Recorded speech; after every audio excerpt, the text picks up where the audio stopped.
To be or not to be caffeinated? That is the question. Always, always be.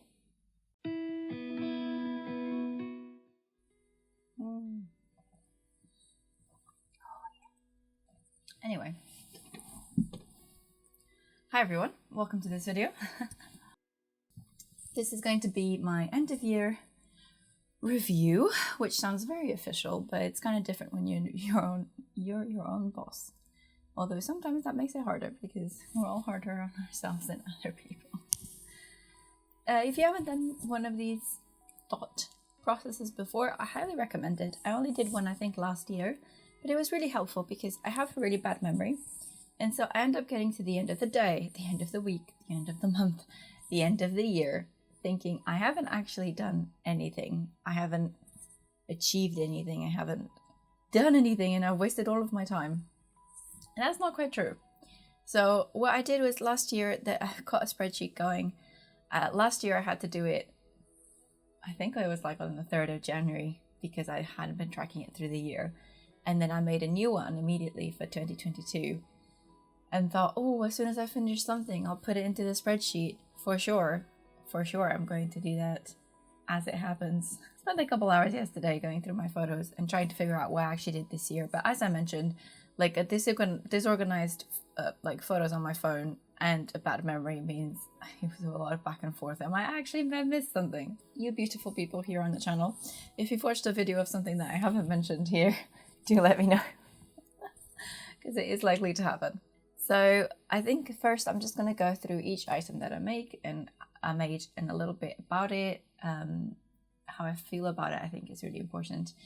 And then at the end, I'm going to show you some of the data. So there are like little graphs that show you, for example, like if it was the fabric was from my stash or bought or things like that. Things are interesting to know that often you can't just keep in the back of your mind all the time. So in the month of January, I made a 1905 blouse, which is actually hanging right there. Can you see it? It's there. Sneak peek.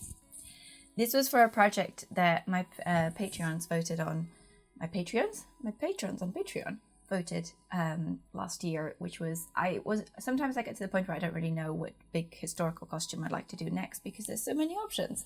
So I put up a few and they voted on one and it was a beautiful one. I mean, they're all beautiful, but I got really excited for it because it finally gave me the push to make it because it'd been in the back of my mind for a while. Unfortunately, I started doing it quite late into the winter and I really wanted to photograph it in the snow. And it snowed, I think, only at the end of January in Glasgow last year. So I made the blouse and the skirt for it and then I got uninspired. And now I'm working on the rest of it a year later. So the blouse, I think I'm really proud of. It's stunning. I don't know how I managed that, but it's sort of a fitted underlayer with lace over top. There will be a video about it, but I didn't think there would be any point in releasing the blouse video until I had the whole suit completed. So it might be a little while longer, sorry. But the blouse is really nice. There is one detail on the blouse, which is it has lots of like soutache sort of braid sewn down at the front. And although the effect on the accent is striking, I really don't want to cover my blouse. It looks so nice. I might not do that bit. I don't know. It's my own costume, whatever. Anyway, that's really nice. And I love the Edwardian times. I think I really wanted to explore making a bit more from that time that isn't just, like the skirts that I do all the time.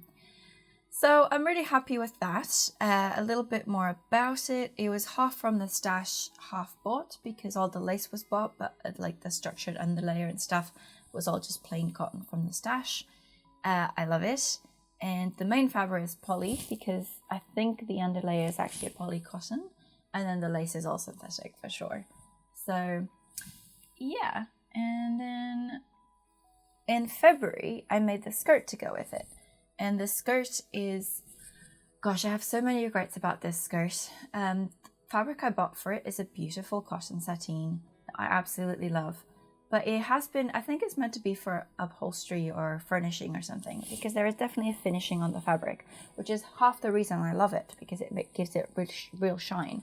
But it also means you can't pre-wash it. I tried a little bit and it ruined it. You have to be really careful ironing because that also messes it up. and it creases a lot and you can't iron it very well. And also that means there's a right side, which I didn't know until after I'd sewn the skirt together, because I work a lot in the evenings and it was quite hard to tell in the low light if there was a right or a wrong side to this fabric. So that was really frustrating. And now they're doing construction outside. I really hope you can't hear that. I need to film this now. So for context, we've been without power for I think 3 weeks now. And we've been on a generator. And it's taken them 3 weeks to try and fix the power. But it's now the 30th of December. I wonder if we'll have power by the new year. And I'm really grateful that they're fixing it. But it has to be precisely at the moment that I'm filming a video. Which happens like once in a blue moon.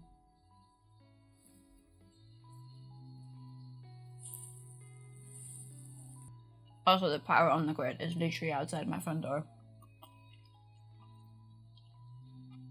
Can't believe this. I started 2022 with COVID. I'm gonna end it with no electricity.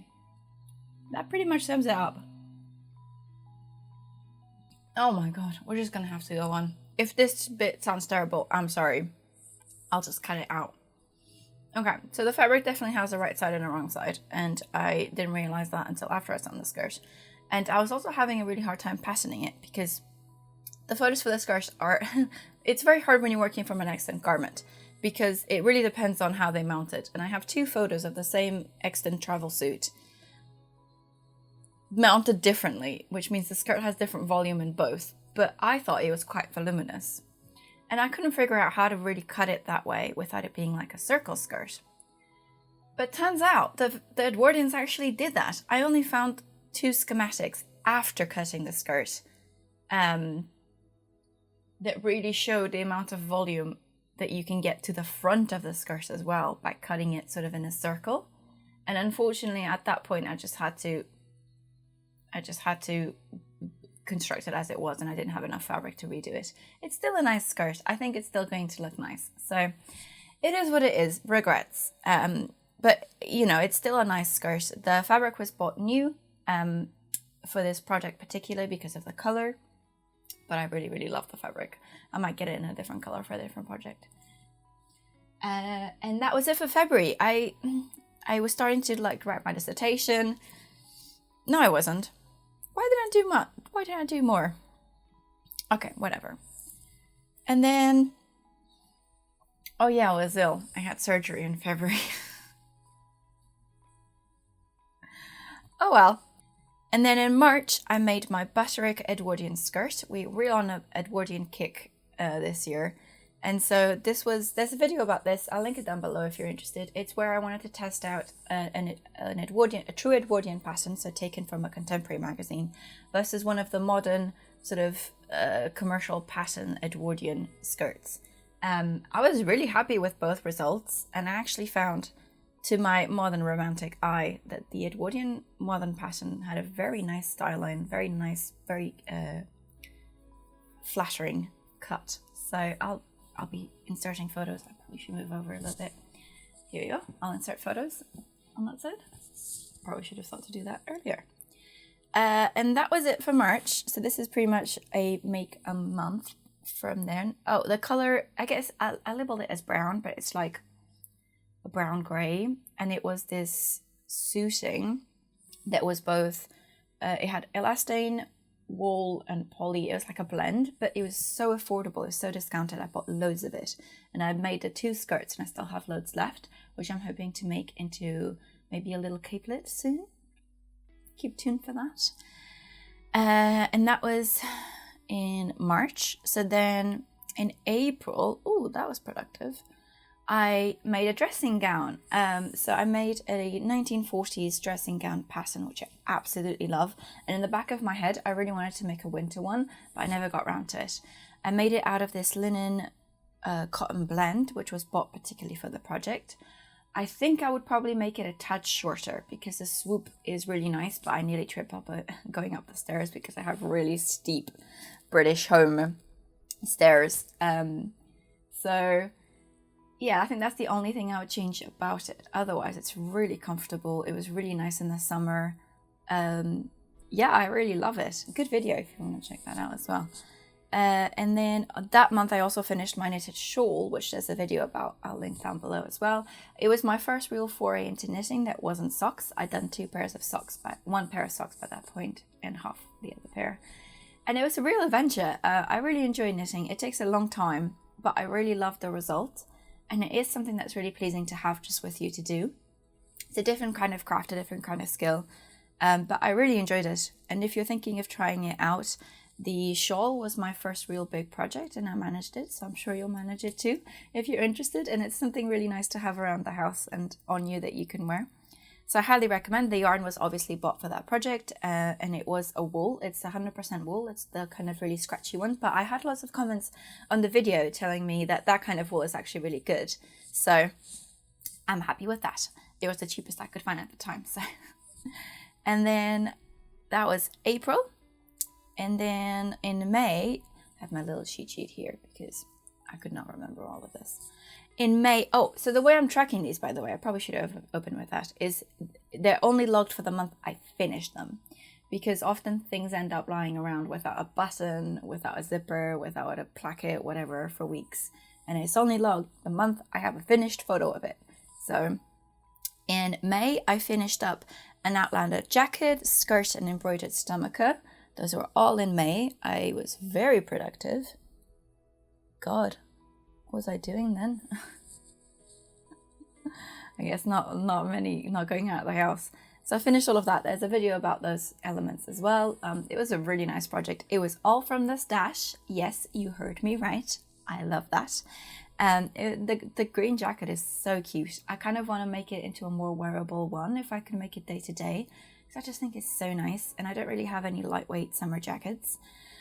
I don't have any more of that fabric left, sadly. It's one of my absolute favorite fabrics. I also made, it's a linen that I bought ages ago. So this was technically all from the stash. And then, yeah, so that was linen. The skirt was also from the stash, but it was a wool suiting that I had left over from a coat that I made for a cosplay. And then the embroidered stomacher, which is a piece of linen, layers of linen from my own stash as well, with some embroidery threads that I gotten from the calendars that I do every year except this year. I know. And then I'm really happy with those. That's such a cute little costume, and I wore it to Comic-Con in October and it was super comfortable, super cute. I felt great in it. And then the last thing I did in May was the Augusta stays. So that's also on the channel. I tried to make them in a day, but I think it was more like 25 hours of constant sewing or spread over 2 days or 3 days. I don't know. I'm happy with those. They fit really nicely. There is one thing I want to change about them, which is the swoop under the arm. I find I didn't, because I was on such a tight schedule, I didn't fit as I sewed, which is a mistake. And so I just want to cut away a little bit of that swoop. So I'll need to undo the binding, cut away a bit of the swoop. So I have a little bit more room under the arm here. I just find that happens to me a lot with 18th century stays. And then rebind and I'll be done. It's like a 2-hour task probably that I've been putting off for months. So it'll get added to the pile. I really like them though. I think they turned out really well. And that pattern is really good in my opinion, if you're interested. And that was it for May, which is quite a lot of sewing, isn't it? Oh, and the stays are 100% linen, all from the stash. I just hand dyed a layer of the thicker linen into a really nice like lilac-y colour. And then in June, I made the Edwardian skirt to go with the Butterick that I mentioned earlier, so the duality of that video. It was because I started the other skirt up in Glasgow and I didn't have time to make that one until I got back down here, and then I kind of lost steam for that project. But I really like that skirt as well. It's in my wardrobe. I haven't worn it. Yeah, I don't know why. I don't wear a lot of those skirts all the time, all of the long skirts. I don't know. We'll see. I hope I get some more use out of it. That was made of the exact same fabric, so I guess it's technically from the stash because I bought it. No, I bought it for this project. This is the other half of the project. So, oh yeah, and then in June, I was going on holiday in July. So in June, I wanted to make some really quick 1940s dresses to take with me. Basically, I went out for dinner in one of my favorite dresses, which is a 1940s dress that I made years ago based on this vintage pattern that I bought in a vintage market somewhere. And I just love it. It fits so nicely, even though you've shrunken but that's the thing, it's shrunk in the wash. So it's a bit tight, and I lined it in this awful polyester fabric. So it's so sweaty. And when I was wearing it, I was like, oh, it's just a shame because I really like the pattern, I really like the cut, but it's an awful dress to actually wear. So I thought I'll make more. So I bought fabric and I made 2 more to wear on holiday. There's a video on here about them. It's such a cute little pattern. They're such a cute little dresses. Highly recommend. And these 1940s patterns aren't so hard to come by as you might think. You will probably have to change the size because they come in one size. But once you've changed it once, you never have to change it again. And you can make it as many times as you want. So I'm very happy with those dresses. They're marked as love. They are both from viscose fabrics that were bought specifically for this project. One's yellow and the other one is a sort of dainty, ditzy pattern that has a, like, I think it's a black background with like little flowers on the foreground. And then in August, I made my Pemberley dress, where there's a video on here. I've been putting off making that dress for such a long time. If you don't know me, I'm obsessed with the 2005 Pride and Prejudice. I'm obsessed with Pride and Prejudice in general. It's just so funny because the first time I read it, I really didn't like it because I thought Mr. Darcy was a dick. I was also like 13. Can you tell me that Mr. Darcy is a conventional, like, love interest when you're 13? It is not. But as I've grown older, he's grown on me too. And I just love the way Jane Austen writes. So I love it. I also love that adaptation because it's probably the first one that I saw. And I quite like Keira Knightley. And I really like the costuming in it because I have quite a simple, I'm not like overly decorated. My style is quite simple and I had very simple straight cut lines that I really liked. So I liked making this dress from it. It was very hard to find similar fabric, but I think I got the spot on. And I think something that was really important to me while making that project was that I made it fit me. Because having done one dress inspired from the film, I realized that although I liked the look of it, the style line really is not for my type of body. It is for Keira Knightley's type of body, not mine. And so I thought it was really important for me to adapt it to fit me so that I was confident and comfortable in it. And I did. So whatever, historical accuracy can go. I like to call my things historical adjacent. That's how it is. The other thing I finished, oh, and that's 100% cotton. No, I thought it was 100% cotton, but I'm pretty sure it's a poly cotton blend because I nearly melted it with my iron. And then the other thing I finished that month was my first crochet project, which was a chevron crochet blanket. I'll insert a photo. I don't think I've ever shown it on here. But I really wanted to learn how to crochet because it's another skill. I like to call myself a jack of all trades, master of none, because I like to learn all of these different skills that surround sewing, and I never master any of them. I'm just average at all of them. So whatever, here's a blanket. I made it. It's lovely. I'm so happy with it. It took so long. All the yarn was bought specifically for it. It's all acrylic, the cheapest I could find because I needed loads of it. But I really like that pattern and it's free. So I'll link it down below in case you're interested in a nice project. Coming up to, still on August. In August, I finished the pink knit socks that I actually started back in January. So they were in the background for a long time. They're really cute socks. I wanted to use up some yarn I had in my stash. So it was half stash, half new. And they're just really cute and comfortable, and I love knitting socks. I also highly recommend. I think I'm going to do a little post on Patreon about how I knit socks, which was the way my friend Aurora taught me.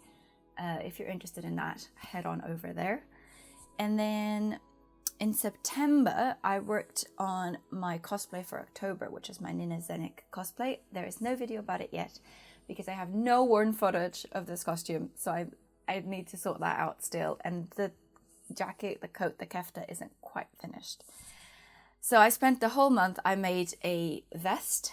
There might be a photo of it, I don't know. I made a skirt, there might be a photo of it, I don't know. And I actually planned this costume back in 2021 when the show Shadow and Bone first came out. But I got really bogged down on the details and I didn't know how to get the sort of Celtic designs that she has on the skirt, and so I just stopped. I put it all to one side. I had all the materials. I put it all to one side and left it. And then finally this year, I reread the books and I got motivated again and decided to finish it for October. And I did. Well, almost. The costume itself is finished, but I really wanted to make a kefta. And the kefta is this embroidered coat that the Grisha in this fantasy universe wear. And and I got a free pattern from it by Sostine from Mood Patterns. I got some embroidery done. That took forever. There's some information on the embroidery in my Instagram if you want to look at it. But my problem is that I ran out of time, and so I didn't embroider the collar or the cuffs of the jacket. So my plan is to remove the collar and the cuffs from the jacket, which I did get to a wearable stage so I could wear it to the convention, embroider it, and then put them back on. But now, because it's kind of like I've already worn it, the motivation for that is quite gone, and I have a lot of other embroidery projects that I would like to prioritize, so I have no idea when that's going to actually happen. So I think I'm going to take some photos with the finished costume, do the video so you guys can see it, and I can share that information out there, and then I'll finish embroidering it in 5 years or something. But that was a big one. And then I made a blouse for it as well, and I actually made a different blouse, which was the first blouse that was too full, so then I made another one. So that's 2 blouses. They were technically all bought for this. Some of them was from the stash, and the kefta and the kefta embroidery were only finished in October. So that's September and October were all for these pieces. I don't have a lot of photos of them, sorry, but there will be a video on here soon, hopefully. And then in November, I made one thing, which is the thing that I'm wearing right now, which is this really cute orange little pinafore dress. I'm very, very happy with it. It was made from the stash because it was fabric gifted to me by a friend, and it's super comfortable, and I've worn it loads since I made it. Has pockets. What more can I say? And then the last thing I did this year is a dress that is inspired by a dress I wanted that I couldn't afford. There's a brand called Reformation. I didn't really know about them until I saw this one dress in one TikTok, and I love the dress, but I'll explain it more in that video. But anyway, I have no worn photos of it because I made it for the New Year's Eve party, which is tomorrow, and I've just finished it yesterday. But I can give you a really sneak peek because it's just hanging on the door there, and it's that one. Can you kind of see? Yes. I'm quite happy with it. I, again, as always, took some creative liberties, but it's my own project. I can do whatever I want. Same to you. If you're doing your own sewing project and you think, oh, you know, this is not how the extant was, this is not how the Victorians would do it, whatever. It's your project. Do whatever you want. Anyway, that's your pep talk for 2022. If you stuck to the video for this long, thank you so much. I hope you enjoy your time here. Let me know which of the pieces really stood out to you. I'm quite curious to know, because often I look at things I've made and I only see problems. So it's nice when people say it's nice. That makes any sense. Anyway, you know what? 2022 is done. I've closed that book, even though technically there's still 1 page left for tomorrow. And I'm excited for a new book. I have many projects, many plans. The last thing I'm working on this year, that I technically started this year, is the coat for that 1905 travel suit, which is hanging right there. But it will not be finished this year because there's so much left to do on it. So I'm sure that'll be in next year's video in January or February maybe. I literally just stopped filming and realized I didn't show you the graphics I told you about. So here, I have some really quick graphics. This is garments per month. The month I sewed the most was May and September. 4 garments per month. I didn't sew anything in July because I was on holiday and then just couldn't be bothered. And most of them are like 1 or 2 things a month. Fabric was mostly bought for, but I also got quite a few from my stash, which I'm really happy with. And most of this is because I just buy stuff when I see it, useful stuff like linen, so I can use all the time. And then fabric stores. Oh yeah, I got this one mostly online. There was one fabric store in Glasgow, and here I'm quite far away from fabric stores down in Kent, so I buy most of mine online. And then for fiber content, which I thought was really cool, there's a good spread. I know I do a lot of historical stuff, but poly is just the most easiest one to find. So I use that too. I use wool, linen, all of that. Oh yeah, metal is just the embroidery. Don't worry about that. And then fillings on garment. I had 19 that I loved and 4 that I liked. I can't remember what I logged as liked. Hang on. Let's find out. What did I like instead of love? The Pemberley dress. yes, I had some issues with the neckline. The first blouse that I made for the Nina's an Iconic costume because the sleeves were too full. And then the kefta embroidery, I learned a lot as I went, and I had a course on embroidery after I finished the embroidery. So I learned a lot, and I would have done it differently, but I still have time because I have the cuffs and the collar to do.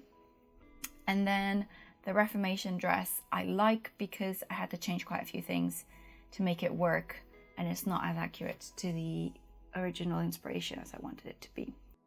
And this bicolor is really cute. It really was the year of green. I usually have like a color that I prefer throughout the year, which is kind of accidental, but this year it was green. And I'm still on it, probably for 2023. And then the last one, was the type of thing I've made. So I categorized it as historical. That's historically inspired. It's not historical reproductions or whatever. Some vintage stuff like the 1940s dresses.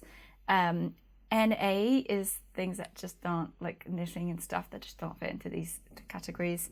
Cosplay is because I made technically one cosplay, but it had loads of elements. So I guess that's why it's such a thick bar on there. And then modern is the one Reformation dress I made. So yeah, and then any more graphs anywhere? Oh, garment type. Oh yeah, here we go. So for sewing, I did 18 things. I knit 2 things. I did 2 embroidery projects and 1 crochet project. I actually really like seeing this because one of the things I really enjoy is embroidery, which I never do that much unless it's like big, massive, long projects that take years to finish. Like my breathe dress, which is still ongoing. I'm hoping 2023 is the year that I'll finish the breathe dress because that means I'll have started it it took me 4 years. I can't talk about it. It's Anyway, if you want more to look at these graphs a bit longer, I'll put them up on my Instagram. Have a look on there. It's a really cool thing to do. It's quite nerdy, but if you sew, and you like data, this is cool. I guess I'll put the outro in now. Thank you so much for your support throughout the whole of this year. It's been so lovely to have someone to share my sewing with, to share this passion about sewing.